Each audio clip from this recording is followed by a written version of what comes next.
And good afternoon, and welcome to the weekly update of week 9 of episode Hersey of Destiny 2. How's everybody doing? Hope you had a wonderful second act, but Act 3 has officially begun. So we'll be checking out some of that later on. And for those interested, I'll be streaming live this evening over on Twitch, link in the description below. We'll be playing through the entirety of the part 1 narrative of Act 3. So feel free to come on by. For those new here, however, this is the weekly series where I cover all of the weekly rotators from Crucible, Vanguard, and Gambit, including raids and dungeons and whatnot. So if you want to leave a like on the video and subscribe to the channel so you can stay up to date on Destiny 2, please feel free to do so. That said, let's go ahead and dive into the update, shall we, for week 9. Alright, starting off with our core playlist over in Vanguard. The weekly Grandmaster this week is the Scarlet Keep Strike over on the moon. The weapon will be the Scintillation Strand Linear Fusion Rifle. I'll have a link to that in the description below so you can check out the various roles for it. Also this week, with the beginning of Act 3, there is a new strike added to the playlist. It is the Sunless Cell. So I'll probably be checking that out at least a little bit over on stream if you want to come watch, see how it's been changed since Destiny 1. Alright, as per usual, nothing in the land of Gambit. So over in Crucible, however, Iron Banner has returned. It is also currently going to be double Valor, so if you want to rank up your Crucible rank, good week to do that as well. But it's also Checkmate Control and Dominion in our rotating playlist in Crucible. Alright, for raids, our first raid will be over in the Dreaming City with the Last Wish. So if you try and get 1,000 voices or any of the weapons from that raid crafted, it's a good week to farm out various encounters or to get anything you still need. The second raid is over on Sabbath and Stormworld, being Vow of the Disciple. So if you're trying to still get, once again, any of those weapons crafted or Collective Obligation, it's a great week to farm that out and get that done. Alright, for our dungeons over on the moon, it is not Pit of Heresy, it is Dualities. So if you're still trying to get Heart Shadow or any of the 2 weapons that can be crafted, Epicurean or Fixed Odds, good time to farm that out and get any of those 3 weapons you need. And the second dungeon is Vesper's Host, if you're still trying to get the Icebreaker Exotic Sniper Rifle or its Catalyst. Excuse me. Alright, for Exotic Mission, this week is the Star-Crossed. So if you're trying to get Wishkeeper or any of its perks, assuming your name is Catalyst, great time to farm that out as well. And then over on the Pale Heart, the weekly mission is Descent. Don't forget, you'll need at least a partner with you because there are various enemies and nodes that you have to shoot at the front and back of or at the same time to progress further in. And the current daily zone for Overthrow is in the Blooming. So if you're trying to farm out a good role for your exotic class item or Ergo Sum, good place to get that done. Alright. The Ascendant Challenge, if I'm correct, is Ouroborea in Aphelian's Rest for the week. Which will be over here. And bear with me real fast. Alright. Excuse me. And then our weekly Lost Sector rotation starts off in the Dreaming City again, with the Chamber of Starlight up here, followed by Hydroponics Delta, then Gilded Percept, Thrilladome, then Broken Deep, and the Blooming Deep, in that order. Alright.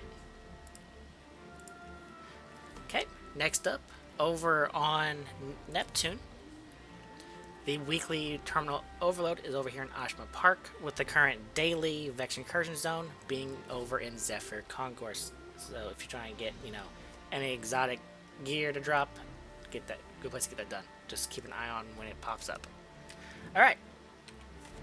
Next up, let's go ahead and go over the Act 3 Week 1 seasonal challenges, shall we? Now that Guardian Games is over. Alright, we have Cross Blades Part 1. Complete Act 3 Part 1 of Cross Blades. Heresy Reprisal defeats. Defeat combatants entering the system with reprised weapons. Earn bonus progress in episode Heresy activities.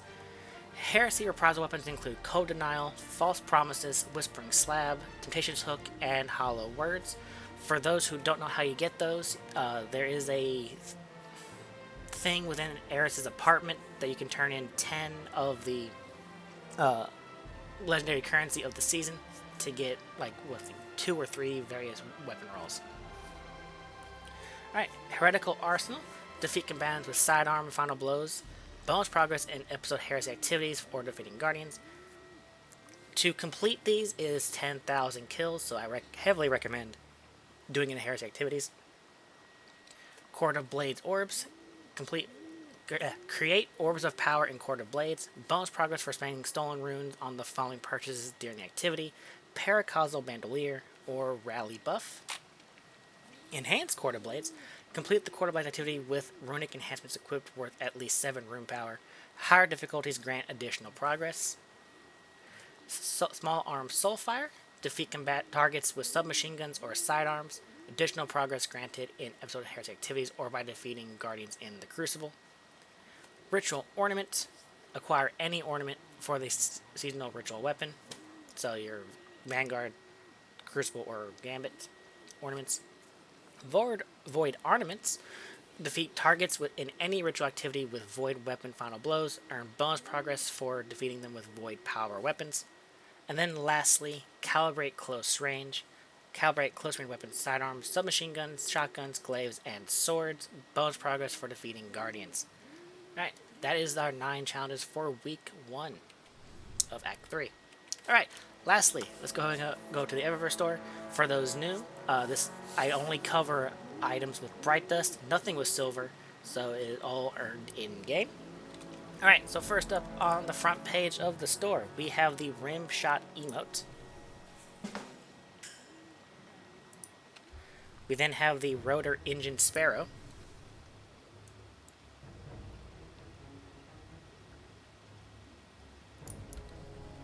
We have the Siva Emergence Transmat effect. The Ultra Clean Shader.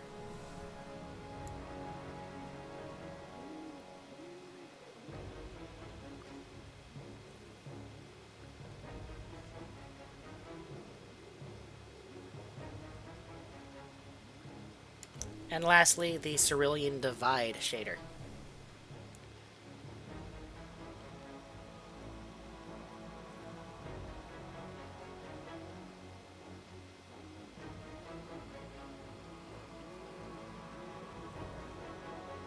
Alright, next up on the Bright Dust page, we start off with Victory Jam emote.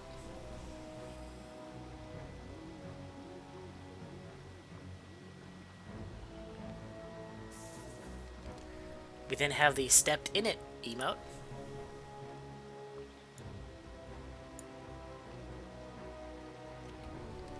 The Lumen Ghost Shell.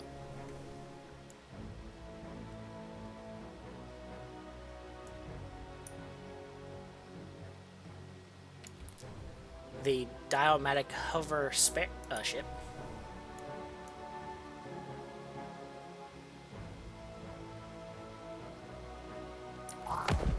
The Gatecrasher Sparrow.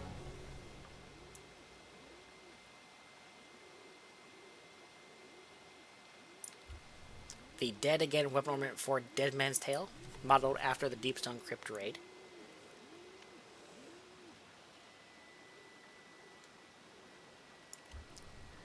And the Celestial Projection for your ghost.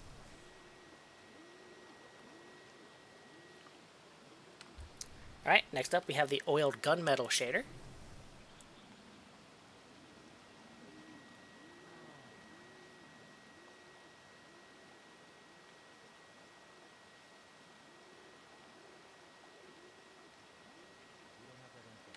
We then have the Nectar Dynamo shader.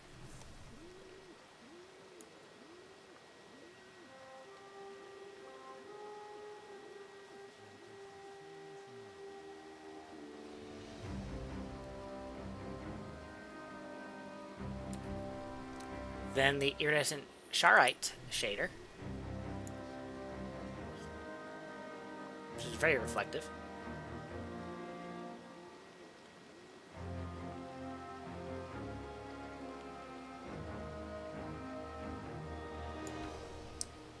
then the Princely Presence shader.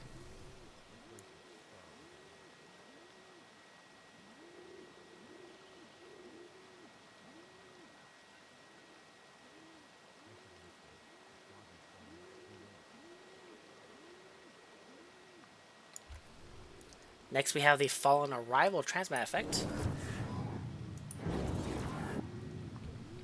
The Up in Smoke Transmat effect. And lastly, the Crystalline Breakout Transmat effect. Alright, that is it for the weekly update for week 9 of Episode Heresy. Don't forget, I'll be live over on Twitch, link in the description below, where I'll be playing through the entire narrative of Act 3, Part 1, as well as doing a possible dungeon run of Sundering Doctrine, and a couple runs of the new Sunless Cell Strike, if possible. So I hope to see you over there. In the meantime, have a great week, enjoy Iron Banner, and I will see you next week for week 2 of Act 3. Goodbye, everybody.